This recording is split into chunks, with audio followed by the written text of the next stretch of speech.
Bismillahirrahmanirrahim. Assalamualaikum warahmatullahi wabarakatuh. Alhamdulillahi wa kafa, wassalatu wassalamu ala rasulihil mustafa wa ala alihi wa sahbihi wa man ihtada, amma ba'du. Harta dan kesehatan adalah nikmat yang Allah berikan kepada kita. Kesehatan adalah modal utama yang Allah berikan untuk kita dapat melakukan berbagai aktivitas. Namun seringkali kita lalai bersyukur kepada Allah atas nikmat tersebut. Kita baru merasakan pentingnya punya gigi ketika kita merasa sakit gigi. Kita baru merasakan pentingnya punya telinga ketika telinga kita sakit, tidak bisa untuk mendengar. Kita baru merasakan pentingnya mencari rezeki yang halal ketika kita mengalami kerugian. Kata Allah dalam Al-Quran, la in syakartum la azidannakum wa la in kafartum inna adzabi lasyadid. Jika kita mampu bersyukur kepada Allah, maka Allah akan menambah nikmat yang banyak kepada kita. Tapi jika kita tidak mampu bersyukur dan menjaga apa yang telah Allah berikan kepada kita, maka sesungguhnya azab Allah sangatlah pedih. Pada zaman sekarang ini, halal dan haram sulit dibedakan. Banyak orang berpikir, tidak apalah kita melakukan hal yang haram ini. Yang penting kita bisa mencukupi kehidupan kita. Janganlah kita seperti itu. Tetaplah menjadi orang yang jujur. Dengan kejujuran kita akan mendapatkan keberkahan. Dengan keberkahan itulah kita dapat menuju ridho Allah. Jadi, janganlah berani-berani menghalalkan sesuatu yang haram.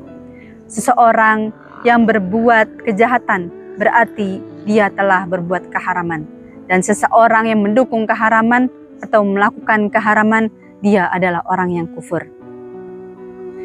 Zaman sekarang, banyak anak yang suka bermusuhan, tidak mau ibadah, bahkan tidak mau mendengarkan lantunan ayat suci Al-Quran. Padahal ayat suci Al-Quran, kalimat Allah adalah kalimat yang pertama kali ia dengar ketika ia lahir ke dunia. Sebagai orang tua, marilah kita renungkan kembali apakah rezeki yang kita berikan untuk anak kita sudah halal. Jangan kasih makan anak dengan uang haram, sebab sesuatu yang haram dimasukkan ke tubuh anak. Nasiyatin kadhibatin khoti'ah. Makanan yang masuk ke dalam tubuh anak, kemudian dikunyah menjadi darah, masuk ke jantungnya, kemudian masuk ke otaknya dan mengalir ke seluruh tubuhnya, anak itu akan menjadi nasihatin, ubun-ubunnya, kadhibatin, suka berbohong, khoti'ah, menjadi seorang yang penjahat. Halal dan haram bukanlah selera pribadi yang bisa dipilih, tapi halal dan haram adalah pilihan Allah, ketentuan Allah yang harus kita laksanakan. Janganlah diri kita mencampur adukan yang halal dengan yang haram. Karena sesuatu yang halal pasti mendatangkan kesenangan, kebahagiaan, keberkahan walau sedikit. Tapi sesuatu yang haram walaupun banyak pasti mendatangkan kebinasaan. Contohnya saja, ada seorang ayah yang bekerja selama bertahun-tahun mengumpulkan hartanya. Ia selalu jujur dari tahun ke tahun sampai hartanya banyak. Kemudian suatu ketika dia tergoda untuk melakukan korupsi, ikut judi online. Hartanya semakin banyak, tapi di saat yang lain dia tertangkap karena ketahuan. Semua hartanya disita. Yang disita bukan hanya harta yang kemarin baru dia korupsi ataupun hasil judi online, tetapi harta yang ia dapat dari pertama dia bekerja sampai dengan hari ini. Dari peristiwa tersebut dapat kita pelajari bahwa sesuatu yang haram dicampur kepada sesuatu yang halal, maka semuanya akan menjadi haram dan memusnahkan segalanya. Semuanya hilang, tidak tersisa, walaupun awalnya ia bekerja secara jujur. Jadi dalam hidup kita mempunyai 3 acuan. Ada akidah, ada ibadah, dan ada muamalah. Akidah adalah ikatan batin kita dengan Allah yang dapat kita buktikan melalui ibadah sholat. Dalam aktivitas sholat inilah Allah mendidik kita menjadi orang yang mampu menjaga diri dari perbuatan keji dan mungkar. Seperti firman Allah, Inna sholata tanha anil fahsya'i wal munkar.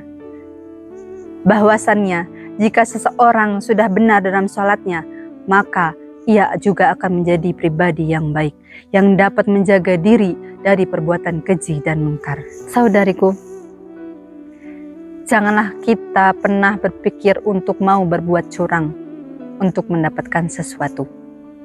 Kalau kita bisa mendapatkan sesuatu dengan cara yang halal, kenapa kita harus melakukan sesuatu yang haram? Sudah jelas, yang haram itu Allah tidak sukai dan akan diadab.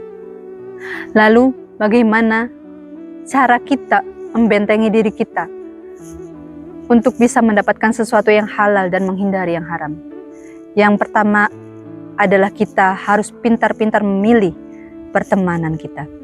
Sesuai dengan sabda Rasul, Almar'u ala dini khalilihi falyanzur ahadukum mayyu khalilu. Bahwasannya kita itu tergantung dengan circle pertemanan kita. Sebaik apapun kita, kalau pertemanan kita buruk, kita akan terbawa keburukannya. Semoga Allah melindungi kita dari sedang menikmati harta yang haram. Semoga Allah juga melindungi anak cucu keturunan kita dari senang berbuat maksiat. Sekian dari saya. Wassalamualaikum warahmatullahi wabarakatuh.